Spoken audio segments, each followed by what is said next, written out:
જૂનાગઢ જિલ્લાના માળિયાહાટીના તાલુકાના ગડુ ગામે બનેલી ચોરીની ઘટનાએ વિસ્તારમાં સનસનાટી મચાવી દીધી છે, પરંતુ ચોરવાડ પોલીસની ઝડપી કાર્યવાહીથી ગણતરીના કલાકોમાં જ ચોરીનો ભેદ ઉકેલી લેવામાં આવ્યો છે। 2 દિવસ પહેલા ગડુ ગામે એક સિનિયર સિટીઝનના ઘરમાં રાત્રિના સમયે અજાણ્યા ઈસમોએ ઘૂસીને અંદાજે 15 તોલા જેટલું સોનાના ઘરેણાં અને રોકડ રકમની લૂંટ કરી હતી। ઘટનાની જાણ થતાની સાથે જ ચોરવાડ પોલીસે તાત્કાલિક તપાસ હાથ ધરી અને આરોપીઓને ઝડપી પાડી આગળની કાર્યવાહી હાથ ધરી છે।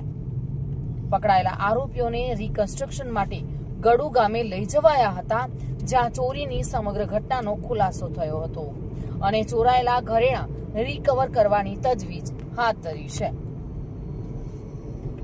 માળિયા તાલુકાના ગડુ ગામે એટલે કે અહીંયા મારા મામાના ઘરે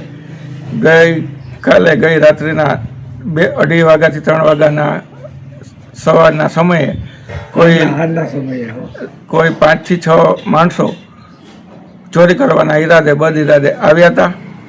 ઘરનું ગ્રીલનું તાળું તોડી નાખ્યું, તોડીને તે અંદર પ્રવેશ કર્યો। અંદર પ્રવેશ કરીને મારા મામાના મોઢા ઉપર અને હાથ પગ બાંધી અને ડૂમો દઈ અને બોલી ન શકે, કોઈને અવાજ ન કરી શકે એ રીતે એને છરી બતાવી અને એમની પાસેથી એમની માલ મિલકતમાં 30 તોલા જેટલા દાગીના હતા, એમના સર્ટિફિકેટ 49 લાખના હતા, એ અને કપડાથી માંડીને ચાંદીના સિક્કા અને એવું જૂનવાણી મકાનના લેખ છે એ બધું વસ્તુ ઘરવખરીની અમુક વસ્તુઓ, ઘણી બધી કિંમતી વસ્તુઓ એ ચોરીને જતા રહ્યા છે।